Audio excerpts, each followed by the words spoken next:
Imagine you are kidnapped, taken to a foreign country, stripped of your name, and forced into a harem of a king known for executing anyone who bores him. This wasn't a Disney princess story. It was a hostage situation.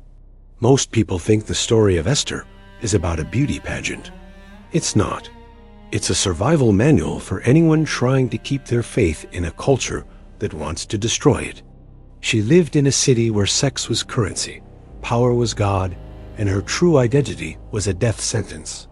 She didn't have a Bible, she didn't have a temple, and she didn't have a choice. But here's the terrifying question.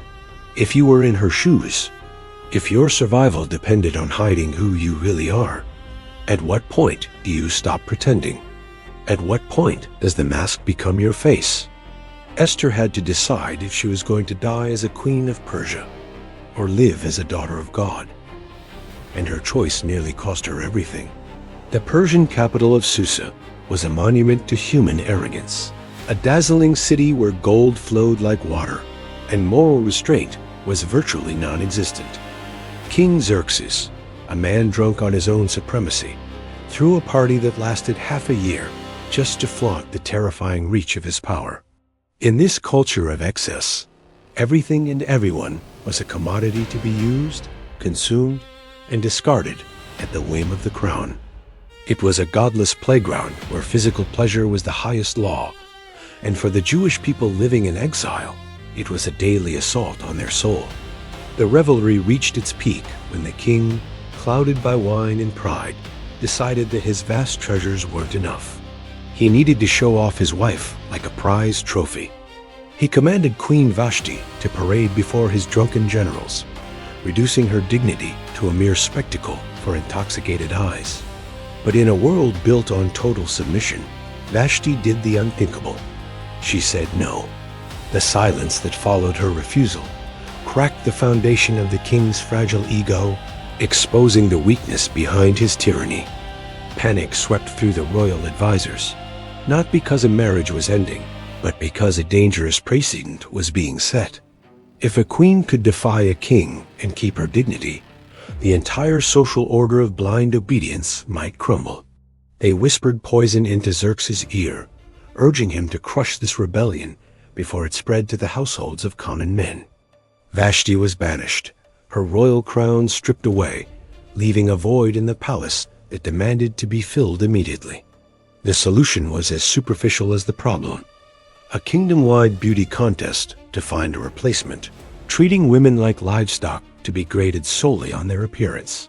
This wasn't romance. It was a systematic extraction of beauty to soothe a wounded tyrant's pride. The king didn't want a partner. He wanted a mirror that would reflect his own greatness back at him without question. The machinery of the empire began to turn, reaching into every province to snatch up young women. For the Jews living in the shadows of this empire, the news was terrifying. To be chosen was not a blessing, but a potential death sentence for their faith. The palace was a place where identity went to die, swallowed whole by pagan rituals and foreign gods. As the king's scouts scoured the land, a storm was gathering over a quiet Jewish home, threatening to drag an innocent girl into the very heart of the darkness they had tried so hard to avoid. Among those swept up in this ruthless dragnet was a young orphan named Hadassah, a girl whose life was defined by quiet piety and the protective shadow of her cousin, Mordecai. She wasn't volunteering for glory. She was abducted into a golden cage, ripped from the only family she had ever known. In the eyes of the empire, her heritage, her history, and her God were irrelevant inconveniences that needed to be stripped away. To survive in the belly of the beast, Hadassah had to die so that a new persona could live. She became Esther, a Persian name for a Persian star, a mask worn to navigate a godless world. Mordecai, a man who understood the brutal mechanics of exile, gave her a command that would haunt her every waking moment: tell no one who you are. It wasn't just advice. It was a lifeline woven from desperation, knowing that anti-Semitism was a sleeping giant always ready to wake. Hiding her identity became her primary job, forcing her to live a double life where one slip of the tongue could mean execution. She had to walk through corridors filled with idols and act as though she belonged, constantly guarding the secret that beat within her chest. This forced anonymity created a suffocating pressure, a constant fear that she was one step away from total compromise. Every meal she ate, every prayer she couldn't publicly recite, felt like a betrayal of her ancestors.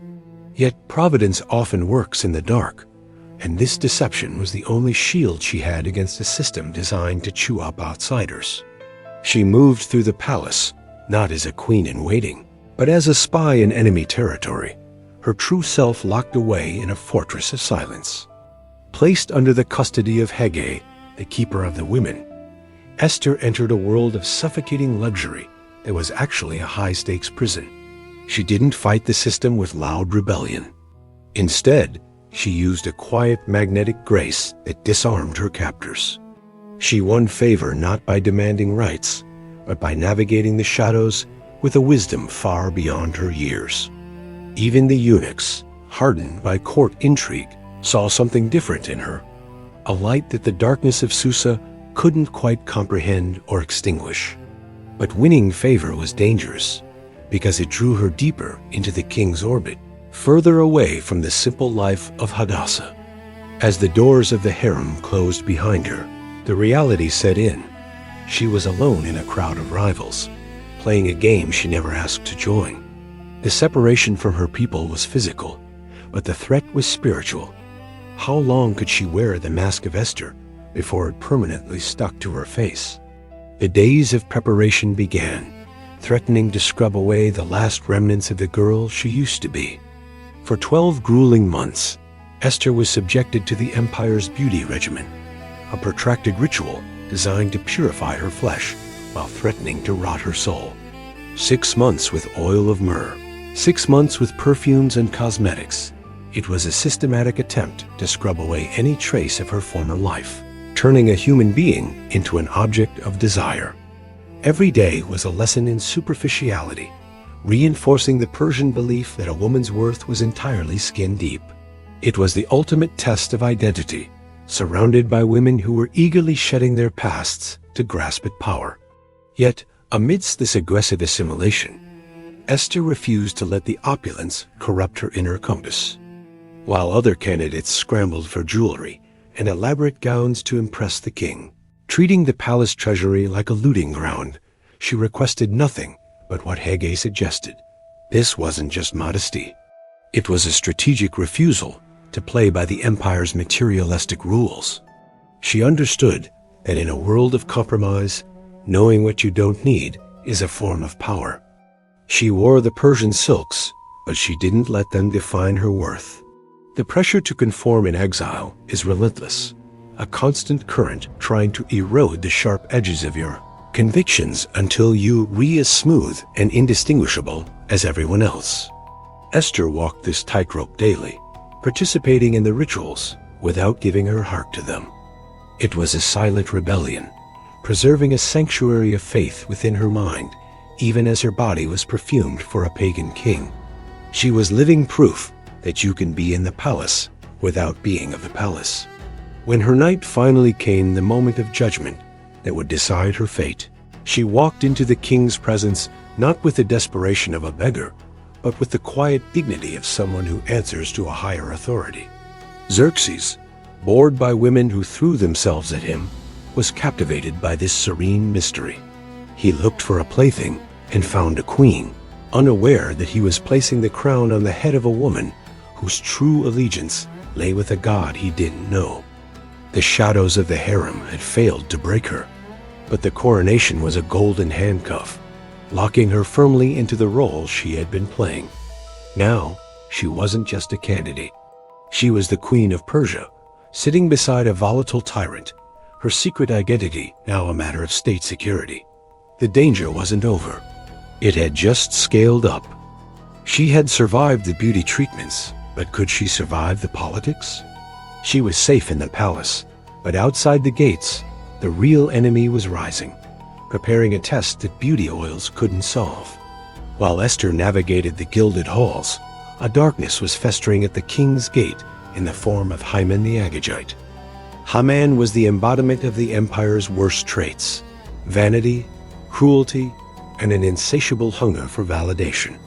When the king elevated him, commanding all servants to bow, it wasn't just a request for respect. It was a demand for idolatry. The entire court dropped to their knees, a sea of people willing to compromise their dignity for safety. Everyone, that is, except one obstinate man who stood like a stone in a Russian river. Mordecai's refusal to bow wasn't merely a breach of protocol. It was a declaration of war against the spirit of the age. He knew that Haman represented an ancient bloodline of hatred against his people, but more importantly, he knew that bowing to such a man was a betrayal of his God. In exile, it's easy to rationalize small concessions, to bow just a little to keep the peace. But Mordecai understood that identity is lost in inches. His stiff knees were the only protest available, a silent scream that said, "I do not belong to you." This act of defiance drove Haman into a psychotic rage, exposing the fragility of a man whose self-worth depended entirely on external praise. To Haman, Mordecai wasn't just a disobedient servant. He was a mirror reflecting Haman's own insignificance. The hatred metastasized quickly, shifting from a personal grudge against one man to a genocidal plot against an entire race. It revealed the dangerous truth of their existence. In the shadows of a foreign land, you are safe only until you dare to be different. Haman cast the pur, the lot, trusting in superstition to pick the day of destruction, unaware that Providence was already countering his moves. He approached the king with a poisonous pitch, painting the Jews not as people, but as a problem, a group with different laws who didn't fit the Persian mold. Xerxes, careless with human life and too lazy to investigate, signed the death warrant for thousands with the wave of a hand. The ring was sealed, and the countdown to annihilation began. The decree sent shockwaves through the city, plunging the Jewish community into terror. The illusion of safety was shattered. Mordecai's refusal to compromise had brought the sword to their throats, forcing a confrontation that could no longer be avoided. The clash of values had moved from the gate to the gallows. The time for hiding was over. The time for dying was approaching. And in the palace, the queen sat unaware that her secret life was about to collide violently with her public duty. The news of the genocide didn't walk through the palace doors. It had to be smuggled in, wrapped in the coarse reality of sackcloth and ashes. When Esther heard of Mordecai's public mourning, her first instinct was to fix the appearance, sending him clothes to cover his grief. It was a reflex born of the palace mindset: hide the ugly, cover the pain, maintain the facade. But Mordecai rejected the clothes, sending back a message that stripped away every layer of her defense mechanisms. He told her exactly what was coming, forcing her to look at the horror she had been shielded from. Esther's initial response was fear, a rational calculation of the risks. She cited the law. To approach the king uninvited was suicide. It was the excuse of someone who had gotten too comfortable in the shadows, believing that the rules of the palace were absolute. She was trying to reason with terror, clinging to the safety of her anonymity. But Mordecai refused to let her hide behind her crown. He issued an ultimatum that cut through her hesitation like a knife. Do not think that in the king's palace you will escape any more than all the other Jews. This was the turning point, the moment where identity ceased to be a theoretical concept and became a matter of life and death. Mordecai shattered the illusion that her assimilation would save her. He reminded her that her privilege was not a cushion, but a platform. Who knows, he challenged, whether you have not come to the kingdom for such a time as this? The question hung in the air, recontextualizing her entire life, her beauty, her abduction, her crown, not as accidents, but as Providence positioning her for a crisis. The choice was brutal: remain Esther the Persian Queen and watch her people die, or embrace Hadassah the Jew and likely die with them. The silence of exile was no longer an option. It was now complicity. She realized that preserving her life at the cost of her soul was the ultimate failure. The fear didn't vanish, but it was swallowed by a grim resolve. She accepted the reality that her position wasn't a reward, but a weapon she had to wield, even if it backfired. "Go, gather all the Jews," she commanded, stepping into the role of a spiritual leader she had hidden for so long. She called for a fast, a collective act of defiance against the physical world. Then came the words that marked the death of her old self. "If I perish, I perish." It wasn't a cry of despair, but a declaration of freedom. She was done hiding. She was ready to walk out of the shadows and into the line of fire, armed with nothing but her convictions and a prayer. Before Esther made a single political move, she made a spiritual one, halting the machinery of her life for 3 days of absolute fasting. In a culture obsessed with feasting and indulgence, denying the body was a radical act of rebellion. It was a physical way of declaring that her sustenance didn't come from the king's table, but from a higher source. She stripped away the royal delicacies, the wine, and the comfort, willingly entering a state of weakness to find a different kind of strength. This was the deprogramming of her exile, a cleansing of the Persian influence that had seeped into her bones. For 3 days, she and her maidens sat in hunger, mirroring the desperation of her people outside the gates. It was a profound reconnection with her identity, a bridge built across the silence that had separated the queen from the common Jew. In the quiet of her chambers, the noise of the empire faded, and the gravity of her mission settled in. She wasn't plotting a coup or sharpening a dagger. She was wrestling with God in the shadows, seeking the courage to walk into a death trap. This period of waiting was crucial. Action without preparation is foolishness, but action born from prayer is providence in motion. Esther understood that the battle wasn't just against Haman or Xerxes. It was against the spiritual powers that sought to extinguish the light of her people. By fasting, she acknowledged that her beauty and charm, the very tools that got her the crown, were insufficient to save her. She needed favor that no cosmetic could provide. As the 3rd day dawned, the physical weakness brought a fierce mental clarity. The fear of death had been faced and accepted in the fast. She rose not as a trembling girl hoping for luck, but as a woman charged with divine purpose. She put on her royal robes, but this time, they weren't a costume to please a man. They were the battle gear of a warrior queen. She was stepping back into the lion's den, but she was no longer playing by their rules. The transition was complete. The assimilation was broken. She walked toward the inner court, the forbidden zone, carrying the weight of a nation on her shoulders. The silence of the fast was about to be broken by the most important conversation of her life. She had starved her flesh to feed her faith, and now, standing at the precipice of doom, she was finally ready to test the limits of the King Xerxes' mercy against the solidity of God's promise. The doors opened, and Esther stepped into the forbidden court, a solitary figure against the towering architecture of Persian power. The king looked up. In that breathless second, history hung in the balance. If he frowned, she died. But Providence turned his heart, and he extended the golden scepter. She had survived the first hurdle, but she didn't rush to beg. Esther played the long game, inviting the king and Haman to a banquet, then another.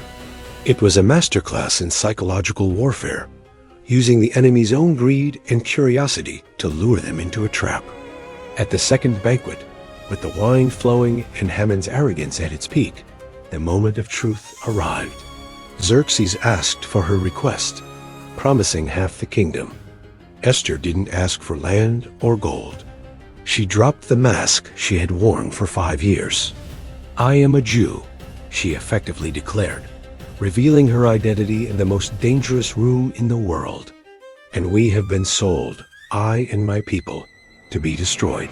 The words shattered the air. She aligned herself with the condemned, standing shoulder to shoulder with the outcasts. The king's confusion turned to rage as she pointed a trembling finger across the table. "The adversary and enemy is this wicked Haman. The villain froze. The man who thought he was dining with friends realized he was sitting with his executioner. Esther had used the very secrecy of her exile to get close enough to strike. Her beauty had opened the door, but her courage closed the trap.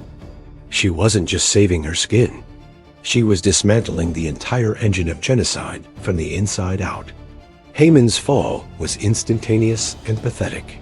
The man who demanded the world bow to him was now groveling at a woman's feet, his plea for mercy misinterpreted as an assault by the furious king. It was the ultimate reversal. The shadows that Haman had used to plot his schemes now consumed him. He was dragged away to face the very justice he had perverted, leaving Esther standing tall in the wreckage of his ambition. But the victory wasn't just in Haman's death. It was in Esther's public reclamation of herself. She had stopped compromising. She had risked everything to be true to her God and her people, and in doing so, she found a power that no Persian law could grant. The queen was no longer a doll in a gilded cage. She was a savior who had learned that the only way to survive the fire is to walk straight through it. Haman died on his own gallows, a grim monument to the irony of divine justice, but the ink on the death decree was still dry. The laws of the Medes and Persians were irrevocable. Once a king spoke, not even he could take it back. The threat of annihilation still loomed over the exile community. Esther had killed the snake, but the poison was still in the system. She had to return to the king, falling at his feet, weeping not for herself this time, but for the future of her nation. A new decree was written, not canceling the war, but empowering the Jews to fight back. It was a permission slip for survival. The riders went out with the same speed that Haman's messengers had, carrying a new word: defend yourselves. The gloom that covered the Jewish quarters turned to light and gladness. The psychological shift was massive. They went from victims waiting for slaughter to warriors waiting for battle. Their identity transformed from hunted prey to a people under royal protection. When the designated day arrived, the enemies of the Jews found not a cowering minority, but a united force emboldened by the queen's courage. The reversal was total. The day intended for their destruction became the day of their deliverance. It was the Feast of Purim, a celebration established not just to mark a victory, but to remember that providence can flip the script in a single moment. The sorrow was turned into joy, and the mourning into a holiday. Mordecai walked out of the palace in royal robes of blue and white, wearing a great crown of gold, the very honor Haman had coveted. He was great among the Jews and popular with the multitude because he sought the wealth of his people and spoke peace to all his seed. He didn't use his power for revenge or personal gain. He used it to ensure that never again would his people have to hide in the shadows to survive. The story of Esther ends not with a fairy tale, happily ever after, but with a gritty reality. They were still in exile, still living in a foreign land, but something fundamental had changed. They had learned that you don't survive by becoming like the culture around you. You survive by knowing who you are when the world tries to tell you otherwise. Esther proved that even in the darkest heart of a godless empire, a single candle of uncompromising faith is enough to set the darkness on fire. So look at your own life. We might not be living in ancient Susa, but the pressure is exactly the same. The culture around you is constantly demanding that you bow down, that you compromise your values to fit in, to get that promotion, to be accepted, to stay safe. It whispers that your faith is outdated, that your convictions are offensive, and that you should just keep quiet and blend in. But Esther's story screams a different truth. It tells us that you weren't placed where you are by accident. Your job, your city, your influence, it's not just for your comfort. It's a setup. Maybe, just maybe, you are exactly where you are for such a time as this. The question is not whether God has positioned you. The question is, will you speak up when the moment comes? Or will you stay silent in the palace while the world burns? Don't let the culture erase who you are. Stand up, speak out, and trust that the God who reversed Esther's fate is writing your story right now. If you want to uncover more hidden truths in the Bible that religion often glosses over, make sure to subscribe and hit that notification bell. We are building a community of people who want the raw, unfiltered word. Don't miss the next video.